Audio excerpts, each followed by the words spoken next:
Thank you, Chris. I get the privilege of ending the show, if I may call it that. My name is Thapelo Machaba. I'm also from Agbiz. As Wandile has mentioned what we do, we are a member organization, which means that we serve at the pleasure of our members. So our members came to us with challenges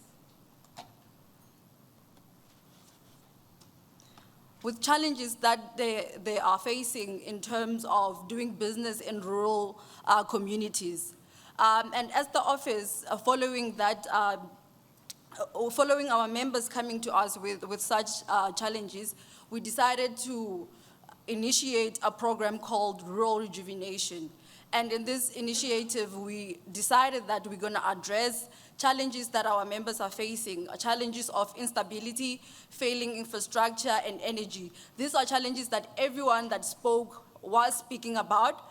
The reason we decided to take this initiative on was because our members were having little to no influence in terms of fixing this, or in terms of addressing these challenges within their rural communities. Wandile spoke about the issues, and those issues that members are mainly facing would be energy security, crime and instability, state of rural roads. A lot of people spoke about municipalities. We also decided to focus on skills attraction within rural areas, because most of our members were showing that they have problems with retaining skills within rural communities, because a lot of people do not want to work in there. So that's one of the things that we decided to tackle going forward. So within this rural rejuvenation initiative, we decided to focus on energy, buffering against security instability, and active partnerings with stakeholders.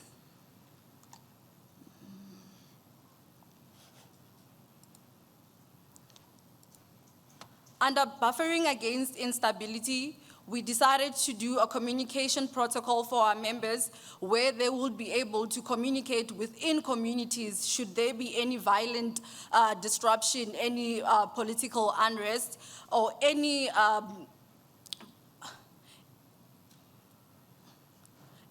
that would happen that they were not prepared for.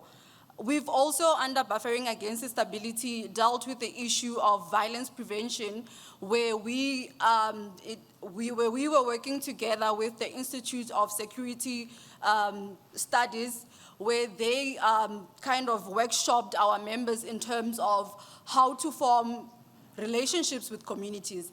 And I like the fact that everyone that was speaking here spoke to that item where how can businesses and communities actually work together. And us as the office, because we don't implement projects, but rather we support our members, we appreciate the information that we got, because with this information, we'll be able to go back and feed it to our members, where we can actually give them practical examples of what's happening on the ground, and maybe they themselves can try to copy the strategies or duplicate what's been happening on the ground already. We've also dealt with early warning systems. A lot of people today spoke about security. We've had communications with agencies where they have early warning systems, and in their early warning systems, they collect all that information on social media. And that is something that we want our members to kind of look at and see if it's a strategy that they can actually also, onboard. We've also dealt with active partnering, of which I'll touch going forward, how we aim to help rural communities, or rather agribusinesses. What we've done so far has been information sharing and network through workshops. We've done a lot of workshops where people from outside and other organizations come and give valuable information to our members in terms of what they can do, as I mentioned, within their local communities, how they can form relationships between people on the ground, people in the communities, and the employer themselves. We've also been fostering dialogues between businesses, communities, and stakeholders, and we did that with the ISS. We've also created relationships with businesses in KZN that went through the unrest in 2021, and they also bring valuable information within our membership. But the most important, I think, for AgBiz would be advocacy and lobbying. As Wandile has mentioned, that we kind of deal with these issues high level.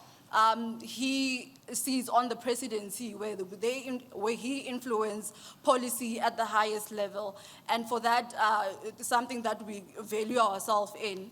As I mentioned, we would also deal with partnerships and collaboration. We are in partnership now with Konalu, and we are organizing a workshop on the 18th of April, where we need to capacitate our members in what they would do if there is any disruptions towards their businesses. We are working towards an election. I think the future is very bleak.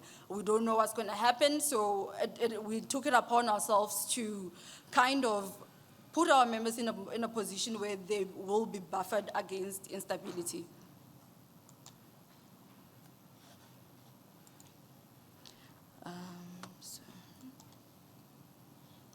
Active partnering. Under our active partnering, we've been working closely with the National Treasury. We're on public-private partnerships.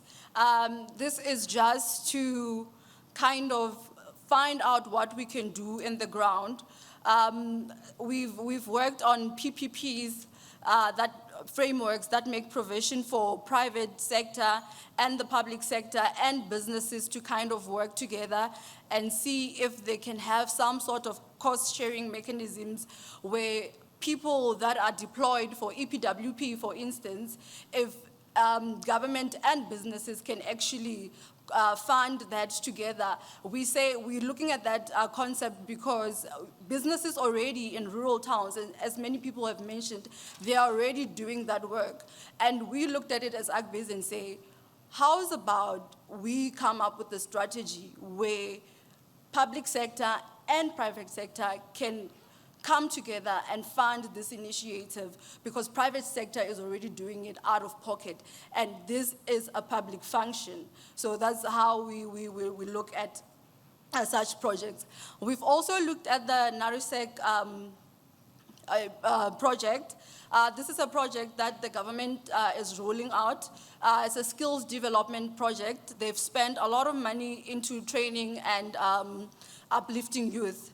We looked at it and we saw a potential for businesses to actually work together with government to say, government is already providing the skills. How's about we come together with the department and try to place these people that they're already upskilling or giving skills to. And we saw spaces where the youth can work, e.g. biodiversity, EPWP, rural infrastructure. And one other thing I think I should mention, the National Treasury is actually also frustrated with the municipalities, as everyone is. And I think just going into PPPs with them or seeing what we can do differently is a good idea. Sorry. Our future plans and conclusion. As the office, we've done a survey to map out the challenges that our members are having in their local communities. The reason for that is we would like to know what their challenges are in a broad space, then see how we can actually package the solutions for them. We also emphasize the desire to continue making a positive impact in rural communities.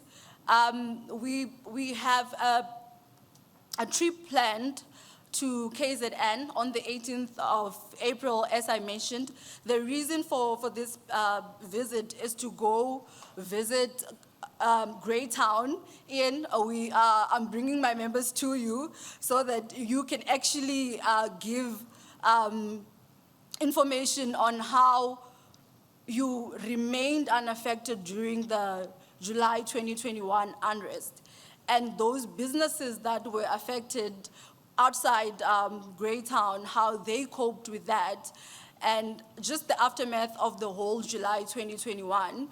But the other reason that we are taking our members to Greytown is also to see your control room in the 911 control room. And that is, the reason for that is that we think some of our members can copy that strategy.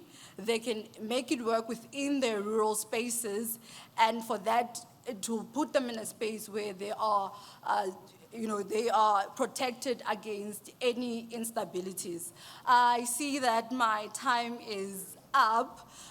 Thank you so much, and goodbye.